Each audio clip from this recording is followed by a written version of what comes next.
Welcome to Behind the Paranormal with Paul and Ben Eno.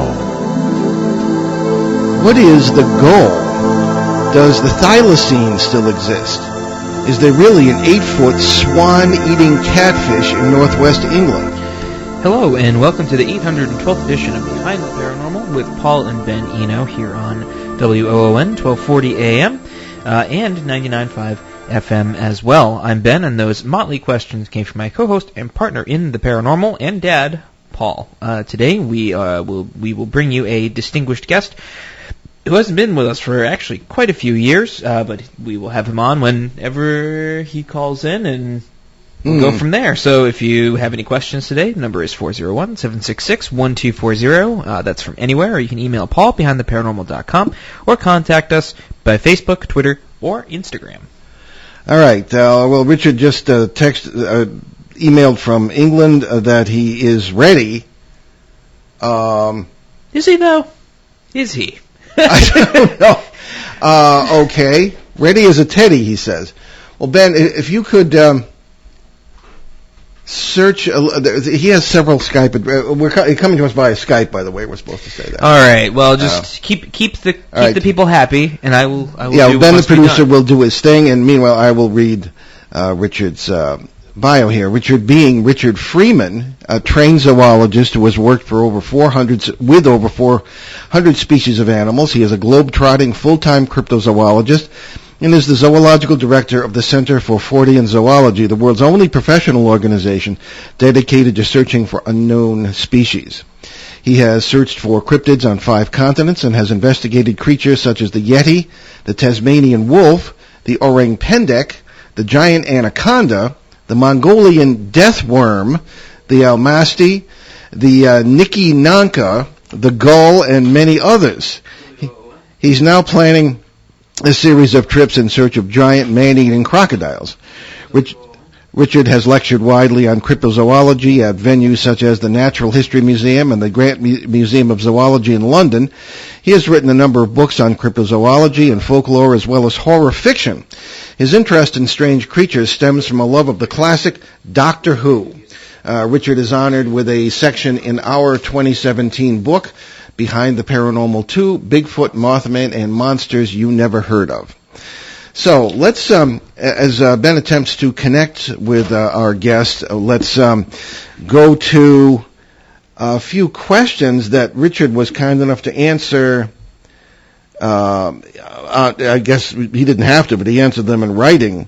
We'll still ask him on the air if he gets there, and we haven't had a chance to ask the question, and I'm making no sense. I'm looking here through the answers. The question was from none other than, I guess, our honorary sort of guest co-host, Peter from Bogota, Colombia. And his first question to Richard was, have you investigated any flying humanoid reports? Flying humanoids, very strange. That's kind of big down there in Mexico and other areas. And Peter continues, do you have any special information on such recent cases in Chicago and Mexico? And I'm fishing around here for Richard's answers. All right. Okay. Here we go. Richard responds that he has investigated the Owl Man of Maughan and Smith in Cornwall, England. This is a semi-humanoid, owl-like creature that causes intense fear in anyone who sees it. It has been reported from the mid-1970s to the mid-1990s. I know one of the main witnesses. He is now a well-known and prominent scientist and wants to remain anonymous. He saw it as a teenager and was haunted by horrific dreams of the creature for years. He believed that somehow it had followed him home from Cornwall and was lurking in the woods outside of his house, watching him. He is still frightened by the encounter today, despite being in his 40s. I never heard that before. That's quite interesting. It reminds me a bit, and Richard can extrapolate perhaps upon this when he joins us, but we have reports from the Mothman. Now, again, these terms are perhaps a bit arbitrary. People will see a creature with the bat-like wings, the Mothman or something like that. The owl man actually seemed to be a rather owl-like. Do we have Richard Freeman with us? Hello. We see a visage There he is. on the screen. It took us not once, not twice, not 3 times, but 4 times to figure out which username was actually yours, Stephen. Not Stephen. Richard. Let's get the name I know Steve Freeman, that's why. Okay. Richard, welcome to the show. You've saved me. I don't have to read your answers to the question anymore. Yeah. Okay, so how's the audio there, Ben? Steve, could you speak a little... Steve, God, why do I keep saying Steve? Richard! We're not having a good day here. Your name is Richard. Richard, please, would you be so kind as to speak a little more enunciated into the microphone? Hey, is that any better? Slightly. All right, somewhat. Okay, Richard, well, again, welcome to the show. It's been a number of years since you've been with us. And you're hearing us properly, are you? Absolutely fine. Very good. All right. Why don't we're going to start right in with, we've already started to ask Peter's question. Peter from Bogota, Colombia, has written in, and you very kindly answered these in writing, but perhaps you could do so verbally. Have you investigated any flying humanoid reports? Yes, the Owl Man of Morning Smith in Cornwall. Morning Smith is a small village in southern Cornwall, which is on the southwest peninsula of England. And since the mid-1970s up to the mid-1990s, there have been reports of a huge winged, semi-humanoid, owl-like creature there with a great gaping mouth, huge glowing eyes, taloned wings. And I actually know, I know very well one of the main witnesses who saw this thing as a teenager, and he is now a very well-respected scientist. For obvious reasons, he wants to remain anonymous. Richard, I'm sorry to interrupt, but the audio at this end is really terrible. Could we ask you to call us via Skype, and we'll make the connection again? Okay, yeah, I'll give that a go, yeah. All right, thank you. Okay, well, we'll make another connection. Sometimes, you'd think the overseas connections wouldn't be any different than the domestic ones with some of these. From our travels years ago, the Wi-Fi was not super duper great. No, not in the UK, at least. But yeah, I don't think that's... I mean, people have their own now. And I remember when we were there in 2012 at Rendlesham, speaking at Woodbridge to the... I think half the village turned out. There was... you had to go to McDonald's to have free Wi-Fi. Here he comes, all right?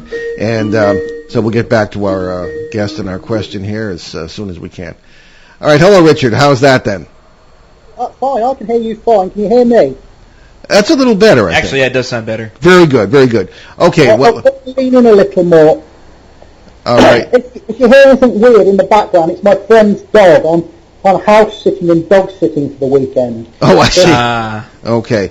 So we were discussing, you were telling us about the Owl Man of Cornwall.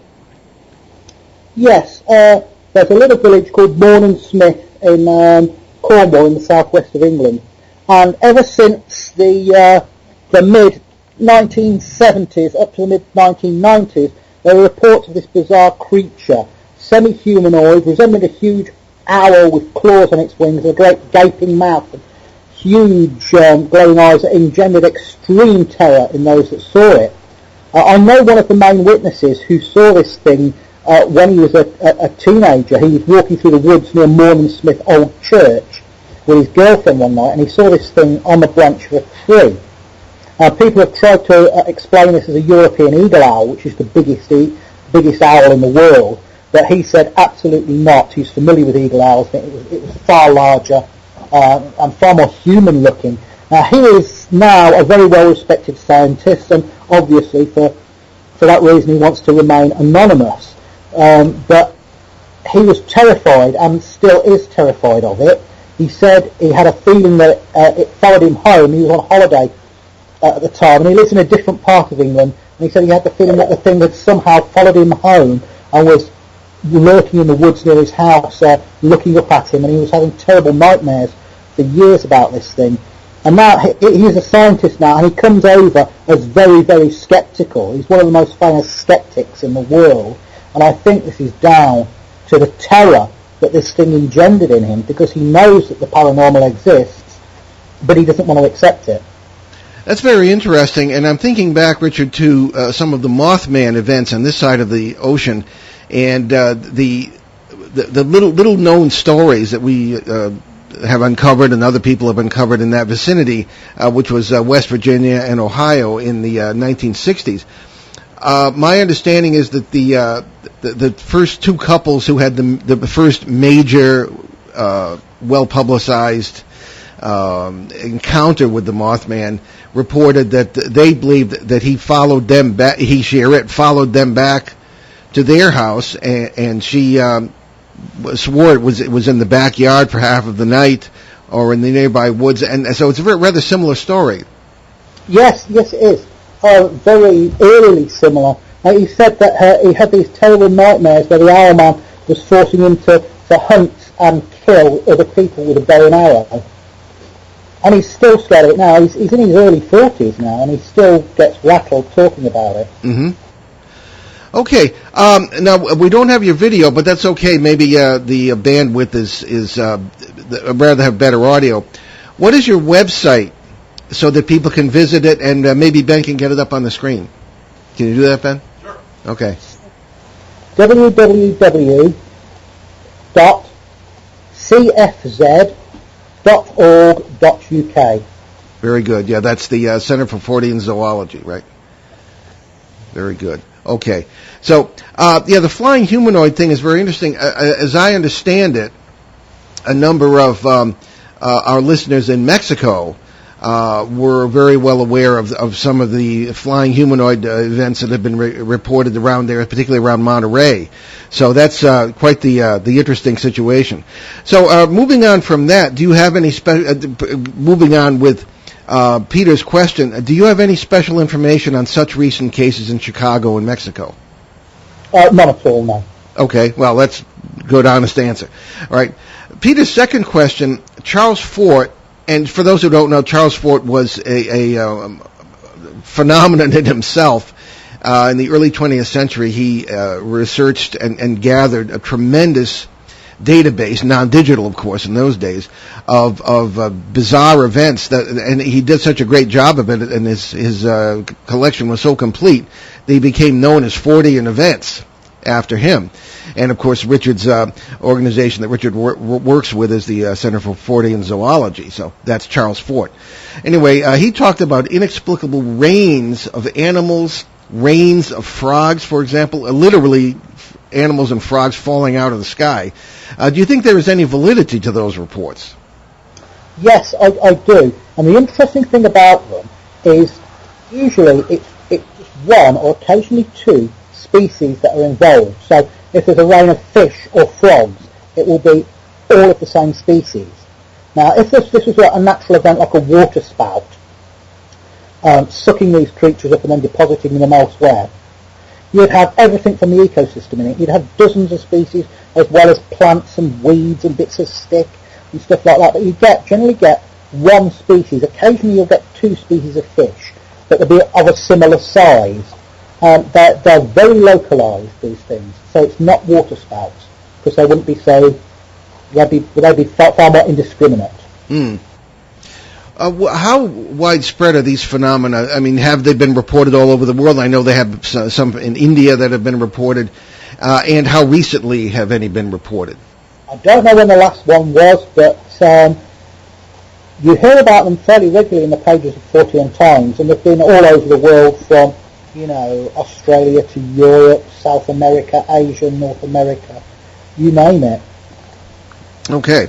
Now, Ben, are we sufficiently settled where you can take your questions here? Or I can ask them. Go I'll go. Okay. So Ben's questions here include, Richard, can you define cryptozoology for those who might not know? It comes from the word crypto means it's Latin for hidden, and zoology obviously pertains to animals, so it's the science of hidden animals. Cryptozoology is concerned with creatures that are new to science, that we don't have type specimens of yet, but maybe thousands of people have seen them, but we haven't got a specimen so far. It's also concerned with species that are thought to be extinct but may still be around, like the Tasmanian wolf, for example, or the pink-headed duck. And it's also concerned with animals of a known species that have grown much, much bigger than the textbooks say that they should. And you could include things like the giant anaconda or giant crocodiles in there. So that is the remit of cryptozoology. Now, if you're being, hard and fast with this, if you get proper cryptozoology, it doesn't include, for want of a better word, paranormal entities like ghosts and Mothman and Owlman and things like that. They're not strictly cryptozoology. Okay. Second part of the question here, why is it easy to find bears but not Bigfoot or Yeti, relatively speaking? Because with Yeti and Sasquatch, you are dealing with a primate. It's either going to be a great ape, or the evidence is slightly more pointing now to a relic hominin. That is a relative of one of the ancestors of man. We're dealing with an animal that is uncommon, probably much rarer than bears, but much more intelligent and much more fearful of mankind. It keeps away. It doesn't want to be found. It's a misanthrope. It doesn't want to be found. It keeps away from mankind. Okay. So that's the main reason they're harder to find than bears. The conundrum that we ourselves face here, and we, I suppose, we're only in the past 5 to 10 years have gotten into any research on Bigfoot or Yeti and this sort of thing, as opposed to the more ghostly things that I started with in the 70s. And one of the problems, for example, in our Pennsylvania case, the Pennsylvania Triangle we call it, is that we have a wide open area of, we pushed it out to about 50 square miles at this point. And there is an issue with, where does Bigfoot come from and where does he, she, or it go? Because you have, it's not a wilderness area, it's farm country. You have open pasturage. There are woodlots of perhaps 10 to 15 acres. And where does a primate of this size, and I've seen it myself, much to my surprise, one moonlit night in 2016, and we have neighborhood meetings where 30 to 40 people will show up, all of whom have seen strange lights and have had Bigfoot encounters. How do you explain where it comes from and where it goes in an area like that where there's really nowhere to hide of any consequence? Well, known primates like chimpanzees, which are jungle dwellers, have been known to come out onto plains, and in some areas they even become nocturnal. They're known to come out onto pretty much treeless areas and live there, and they've been found miles and miles away from their habitat. So occasionally you get these individuals which stray from where they should be and eke out a living in these pretty unsuitable habitats. I mean, if you ask my opinion, I probably think that they're probably passing through. They're not residents there all of the time. Okay. All right. Well, it's even been seen in Rhode Island, which is about the size of a typical English county, rather small for this country. But again, we wonder. We do have some forested areas. Now, we understand, Richard, that you journeyed to Central Asia last year to look for the gull. Am I pronouncing it correctly? Yes, G-U-L, gull. Yes. Of Tajikistan. Okay. Yeah. So what is that, and did you find it? We didn't find it. We talked to multiple witnesses that had seen it, including a biology teacher that had actually been physically attacked by one of these things. Now, before I went, I thought the gull would be a local name, because these things have different names in different areas. I thought it would be a local name for the almasty, what is known in Russia as the almasty. But the descriptions we got were quite different from the Russian almasty, because I've been on the trail of that as well.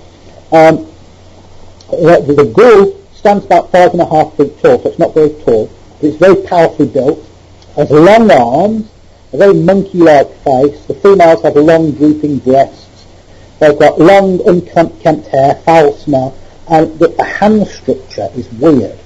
The first thing witnesses were always, and every single witness said this, the first thing, they have strange hands. The thumb is placed further back on the hand than a human hand. The structure is more like the hand of a chimpanzee, whereas the Almasti and the Yeti seem to have more human-shaped hands with thumbs that are better opposable. This thing has a grip more like a chimpanzee. We talked to this biology teacher who was attacked by one of those things. It said when it gripped him, grip only with the fingers, it used thumbs. Okay. Simple like grip. I'm looking at... oh, by the way, did you ever receive this book? Because you're in it, and the one that Ben and I wrote in 2017, and we discussed with you, and you sent your picture, and we got your permission to use previous interviews on the show, and I wondered if you'd ever seen it, because it's rather impressive, I think, what you had to say here. Which book is that? It's Behind the Paranormal 2, Bigfoot, Mothman, and Monsters You Never Heard of. No, I never got a copy. Good of heavens! That. Well, we owe you a copy. We owe you a copy. Better late than never. I would. We'll be in touch off the air about that. But there's your picture and your bio, and then we have a section, the Nasty Almasti. Yes, I was sent a picture of that page, but I was never sent the actual book. Yes, and we mentioned that you were in the Caucasus. Russia, in the mountains in Russia in 2008, and you had an experience about 2:30 in the morning at an old farmhouse. Could you tell us about that? Yeah. We were on the track of the Russian Almasti, which is the wild man of the Caucasus Mountains, and it's found in other parts of Russia and the former Soviet Union as well. Lots of different names over a wide area. It's smaller than the Yeti or the Sasquatch. It's about 7.5 feet tall. More human looking. It has a thick brow ridge, flat broad nose, thin lips, powerful jaws, immensely muscular, long hair. It hurls rocks, uses clubs, but it doesn't have fire. The Russians took it so seriously that they had a commission for it to study it, called the Snowman Commission, back in the Soviet Union era, and there's a new commission now that was set up a few years ago. We were over there with Russian and Ukrainian scientists, a couple of whom had actually had close encounters with the creature. And we talked to many, many people in the Caucasus, and the thing that struck me about it was that they couldn't work out why English scientists had come so far just to study the Almasti, because to them it's just another part of the fauna. It's no more fantastical than a wolf or a bear or a wild boar. And they just accept it. And we met many people who had seen it, including the deputy head of Alborz National Park, who's a doctor of geology. And this particular instance you're talking of, he was staking out an old abandoned farmhouse. Some years before, a bunch of shepherds had been on the veranda of this farmhouse when the door at the end opened one evening, and a 7-foot Almasti stood there. And according to the story, walked down the veranda, came up to one of the men, just lifted him out of the way, didn't harm him, went onto the end of the veranda and jumped off, disappeared. And there have been a number of sightings of Almasti around this area. Anyway.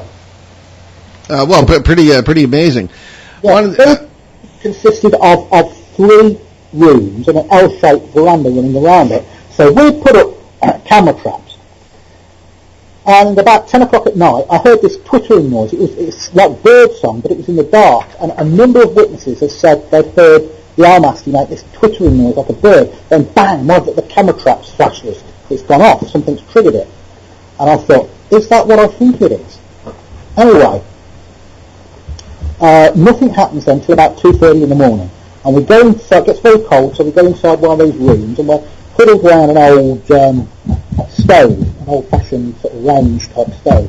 One of my mates falls asleep on a manky old mattress, and there's myself and a guy called Adam Davis warming ourselves around this stove. And the door, which is about 7 feet tall, this room, is slightly ajar. It's a very clear night, and there's starlight and moonlight coming in. And we hear this deep guttural vocalisation. It sort of goes bum bum bum bum like that. It sounds like something with big lungs that's done it. And I said to Adam, did you hear that? And he said, yeah. And about 25 seconds later, something walked along the veranda. Whatever that something was, it was on two legs, and when it passed the door, which was a few inches ajar, it blocked off the starlight and the moonlight to a height of 7 foot plus. And I said to Adam, it's out there on the veranda. So we grab our digital cameras, go racing out, but we find nothing but darkness and silence, whatever it is gone back into the night. In the morning we check all the camera traps, and all we've got is vegetation moving. So that was the RMS. Amazing. Well, we're going to take our bottom of the hour break here. You're listening to Behind the Paranormal with Paul and Ben Eno on WOON 1240 AM and 99.5 FM in New England's beautiful Blackstone River Valley. Our amazing guest today, Richard Freeman, back on the show after many years, and we're very happy to have him. We'll be right back.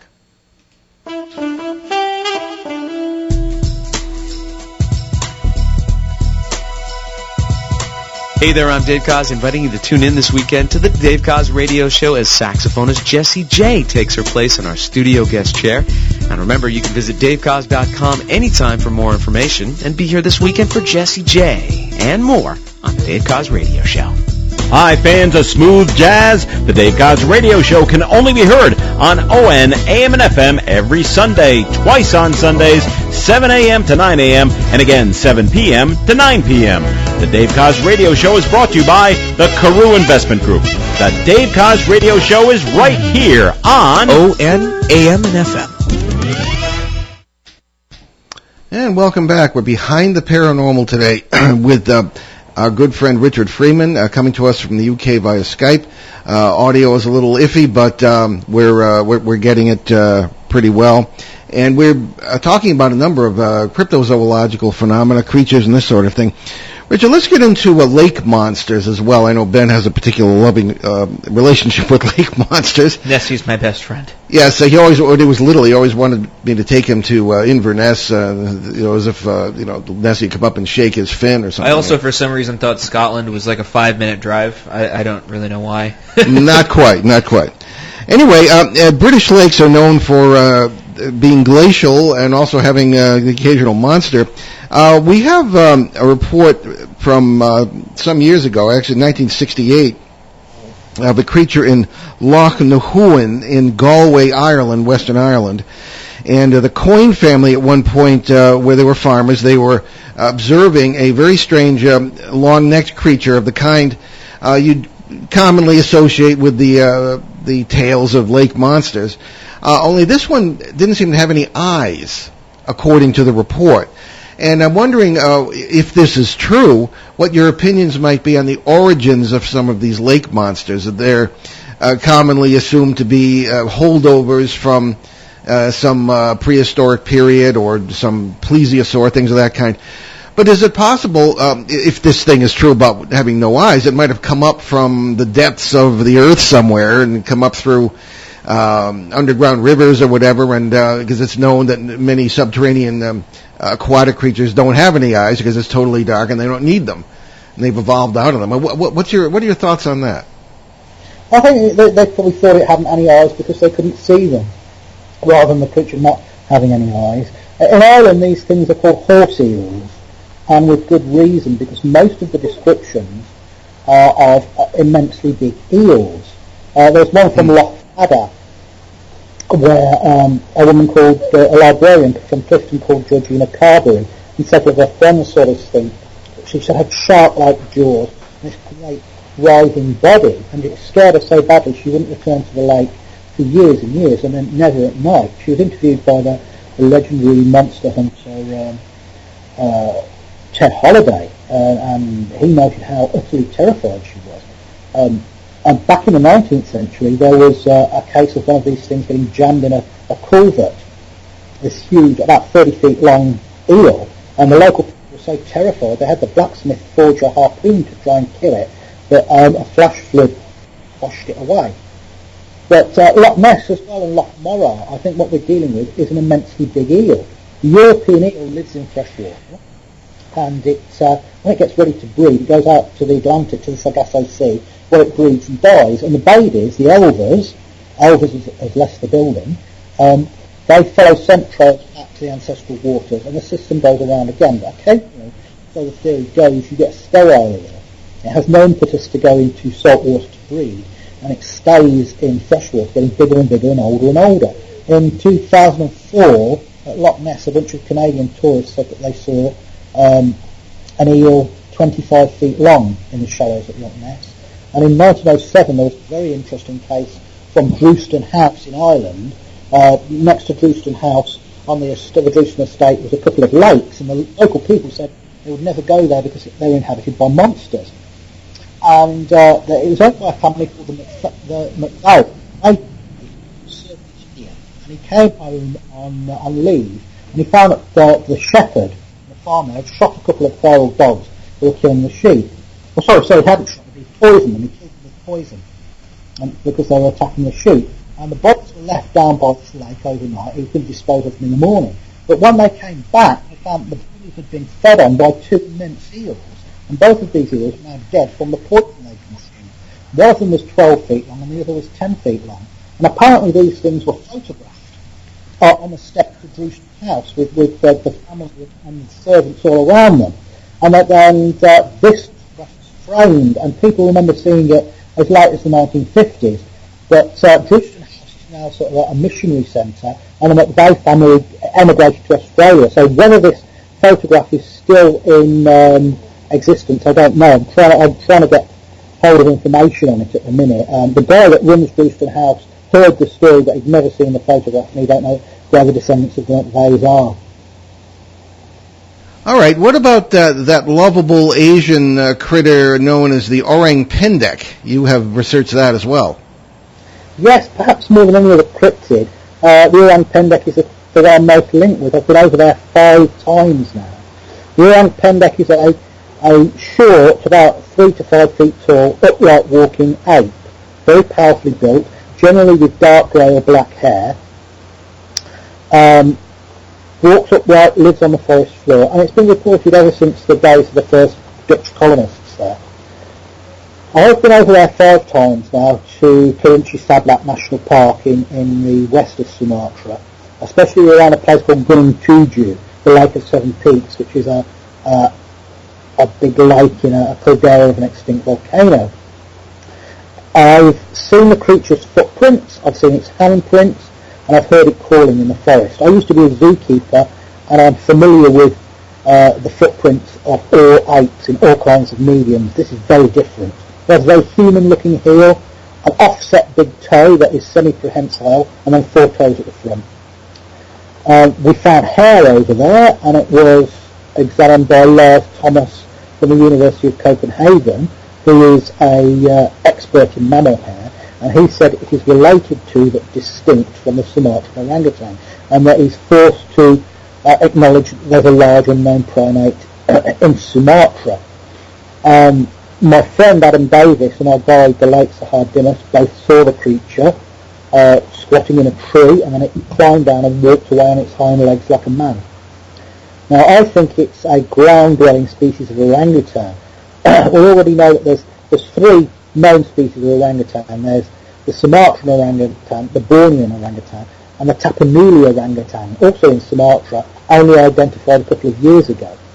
And we know that these speciated thousands of years, about 400,000 years ago, these species broke off, became separate species, when the whole of Sumatra, Borneo, Malaya, Java was all one landmass. They'd already speciated then. So I think that there's a 4th extant species of orangutan, one that's adapted for life on the forest floor rather than an arboreal life, and that is the orang pendek. What about the thylacine? And that's a relatively recent extinction, isn't it? Yeah, the thylacine is known as the Tasmanian wolf. It's a dog-like marsupial. It resembles a short-haired dog with pointed ears and a long, thick kangaroo-like tail. But it has tiger-like stripes on its hindquarters. It raised its young in a pouch, like all marsupials. And it was a meat eater. It hunted things like wombats and kangaroos and things. And it lived on New Guinea, Australia and Tasmania. Now, we think it died out about 4,000 years ago on mainland Australia. The placental dingo was brought over by the Aborigines, Although it's no match for a thylacine in a fight, it can breed faster and it hunts in packs, whereas the thylacine hunted alone. And it may have brought diseases with it that the thylacine was vulnerable to. But the dingo was never taken to Tasmania. The thylacine survived on Tasmania. When the white settlers got over to Tasmania, they do what they did best. They wiped out the Tasmanian Aborigines. They shot them all like animals. They wiped out the Tasmanian emu, and they did their best to wipe out thylacine. There were several bounties put on it, and several thousand were killed. The last one in the wild was shot by a guy called Wolf Batty in about 1930, and the last one in captivity died in 1936 in Hobart Zoo. But since then, there have been over 4,000 sightings of the thylacine, not just by laymen, but by park wardens and zoologists. And its continued existence has even been predicted by computer program. Professor Henry Nix developed a computer program called BioClim, and it was used as a research tool, and you would program everything you knew about the habits of your target animal into there, and everything you knew about a habitat, a geographical region. And then the computer program would merge them together, look at the data, and then predict whereabouts in this geographical region it's most likely going to find this target animal. And he tried this with the thylacine, and he found that there was something like a 98% match up with where the computer program was saying that they would exist on Tasmania if they were still around, and where people were actually reporting them. Now, I've been over there now 3 times, and I've talked to a park warden who's heard one crying, a very distinctive cry they've got. I've talked to a government licensed shooter who goes out keeping the feral cats down. He's seen one. An old logger I talked to had seen one back in the 50s, and his son had seen one just the year before I was there. So of all the cryptids, I think this is the one most likely to exist. Excuse me. All right. I think perhaps why don't we take a moment to talk about your website, your books, where people can find out more about you before we burn up the hour here. Yeah, as I say, it's called the Centre for Fortean Zoology, and the website is www.cfz.org.uk. I've written a number of books. My latest one is called Adventures in Cryptozoology Volume 1. It's the first volume of a 2-volume set. It's published by Mango, and it's available on online now. If you go onto Amazon and type in Adventures in Cryptozoology, you'll get it, or you could get it from most good bookshops, probably most crap bookshops as well. That's my latest book, but in the past I've written a number of books. I've written a book called The Great Yokai Encyclopedia on monsters and ghosts from the folklore of Japan, and the folklore of Japan is just wonderfully weird. It's totally bizarre.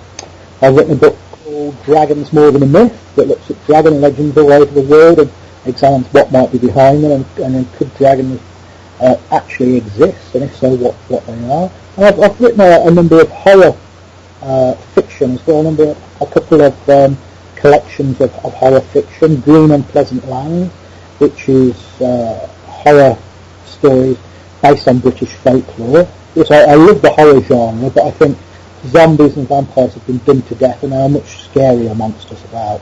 So I've used a lot of monsters from British folklore, like dragons and black dogs and goblins and earthhounds and things like that.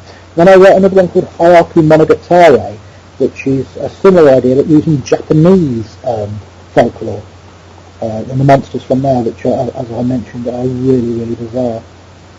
Well, certainly zombies are rather popular. Not to get away from our subject, but since we began putting our shows on the major podcast platforms, perhaps 4 months ago, the most popular one by far is one from 2013.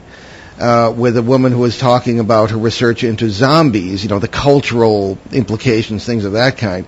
And that was about the last time you were on, I'm afraid. But we'll try to remedy that in the future. But zombies, they're still big, apparently, out there. So Richard, let's move on to the most, I think, our favorite creature, which is the Mongolian death worm. Now, I know that there's probably not anything totally mysterious about it, but what's the story with that? Well, I'm heading out there again next year to search for the death worm again. I was there in 2005 in Mongolia, which is the most alien and weird place you've ever been in your life. It's like, stepping onto a set for an episode of Doctor Who. It's utterly bizarre. The death worm, the local people call it Aoihoihui, which means intestine worm, because they say it looks like a length of cow's intestine. It's supposed to crawl up to the surface after rainfall. It inhabits the Gobi Desert. Roy Chapman Andrews, the man they based Indiana Jones on, was one of the first Westerners to look for it. He was a paleontologist, and he was in the Gobi Desert looking for fossil remains of ancient humans, and what he found was crops of fossilized dinosaur eggs, but he heard many stories about the death worm. Now, the death worm is supposed to be red in colour, and so the stories go, it can spit a corrosive yellow saliva that acts like acid and deliver great blasts of electricity that can kill a full-grown camel. But when I went over there, and I travelled for 1,000 miles through the Gobi Desert talking to many, many witnesses, they all said that the throwing lightning, they call it throwing lightning, the electricity is folklore, but they believe it's poisonous and can spit the poison, and they're deeply terrified of it. A death worm sighting can send a whole community into panic. We talked to one man who had seen it in his youth as a boy while he was tending his family's goats and camels. And he told his mother and father, and they rounded the animals up, packed up their gear, which is the circular tents they have, and moved out of the area. Now, we spoke to about 24 witnesses. One old guy had seen it way back in the 30s, and one chap about my own age had seen it just the year before, 2004, at an oasis. And they were all describing something that looked like a draft excluder or a salami, a big fat sausage-shaped thing, scaly, brick red in colour. Mostly it was just lying in the desert when they saw it. One man saw one emerge from a hole and grab a mouse and eat the mouse. Another woman saw one slithering in and out of the roots of a saxel bush. But they were all deeply afraid of it. And it sounds like, rather than a worm, it sounds like a reptile. Now, there are a group of reptiles called amphisbaenas, or worm lizards, and these are these strange sort of sausage-shaped burrowing reptiles. They're not lizards and they're not snakes, they're in a little group of their own. And it sounds like the death worm could be a large, undiscovered species of worm lizard. So, Richard, what is your next adventure? Well, next June I'm heading back out to Mongolia for another crack at the old death worm. And when will that be? Next June. Next June. Very good. Okay, we're just about out of time, Richard, and thank you so much. It's always fascinating. We'll be in touch off the air. We'll get you that book, and we'll be in better touch than we have been in the past, okay? Thanks for having me. All right, thank you so much. Bye-bye. All right.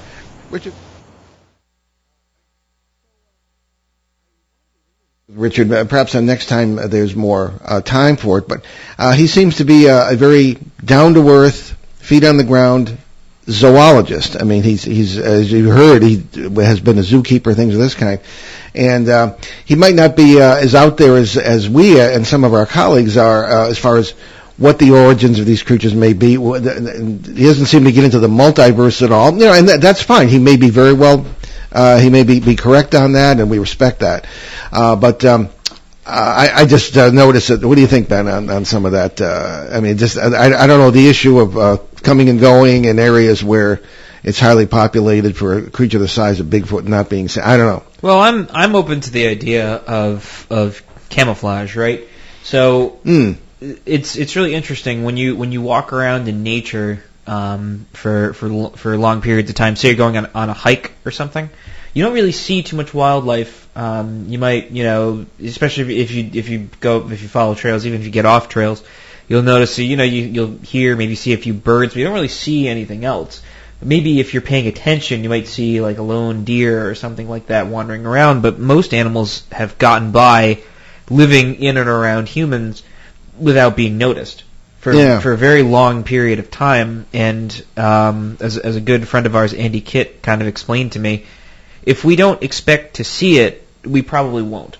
Actually, that's very true. In intelligence training in the military, at least back in my day, that was a principle. You know, if people don't expect to see you, that's half the secret of invisibility, so to speak, in so many words. So you're right. It's all about perception, right? Yeah. So it's like the other day I was driving around for work purposes, and one of those leaf bugs flew onto my windshield. I don't know the name of it off the top of my head, but it looks like a leaf.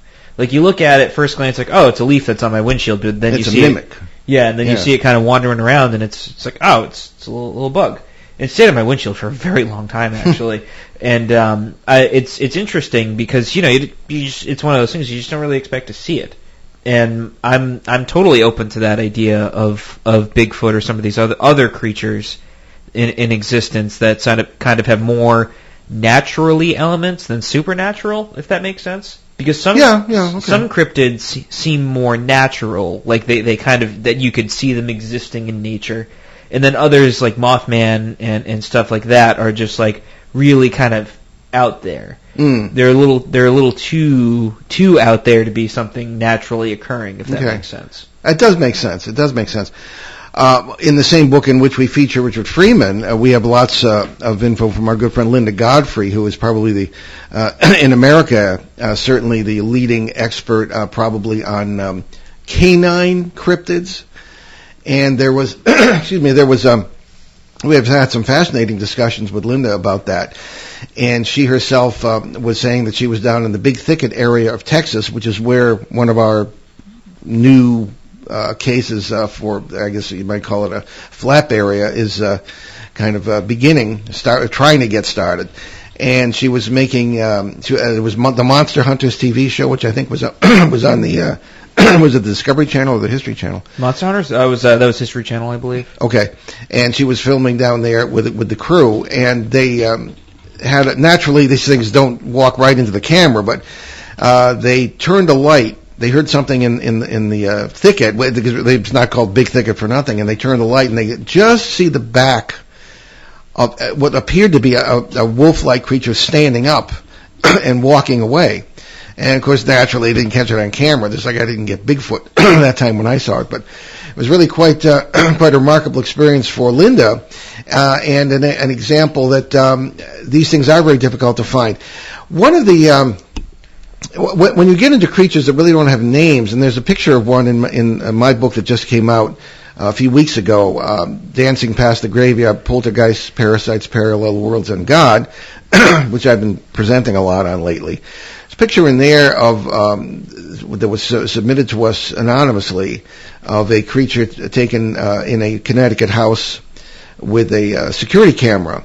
And it's in the middle of the Connecticut Triangle, as we call it. And it's indescribable. It's almost like a single-colored chameleon-like or lizard-like creature about the size of an alligator standing up, about the size of a man, standing in front of the sink when no one was home, and it was caught on the camera. Well, it's weird. We never thought of it like a reptilian until someone screamed it out at some event that we were at. Yeah, they did. And this is the issue of labels, putting labels on things. And now that's what we see. Because I didn't see that before initially. I kind of just was like, it's a shape. Yeah, I didn't really give it a label, and then there was a label, and I was like, now I can't unsee it. yeah, of course. And I don't know what it is, but the idea is that if there are creatures like this around who are not multiversal in the sense of shape-shifting, or what the natives would call shape-shifting, or moving back and forth across the membranes of parallel worlds, then what are they? How do they get away with this? So to speak. Meddling kids. Yeah.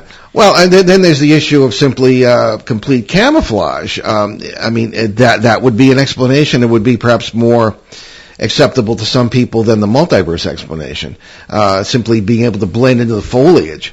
What was the... there are creatures that can do that. There's various, even octopi and cuttlefish, chameleons and cuttlefish, that can instantly almost blend into their surroundings, and you don't see them. It's almost perfect camouflage. Yeah, it's exactly. I think that's one of the things. I know Alexander Petikoff kind of brings that up in his research. He talks a lot about a lot of the biological principles of some of these sightings, and that's why I like his approach that way, because it's interesting because he does use conventional zoology in his approach, which is basically using what we already know, quote unquote, and kind of applying it to something we don't know.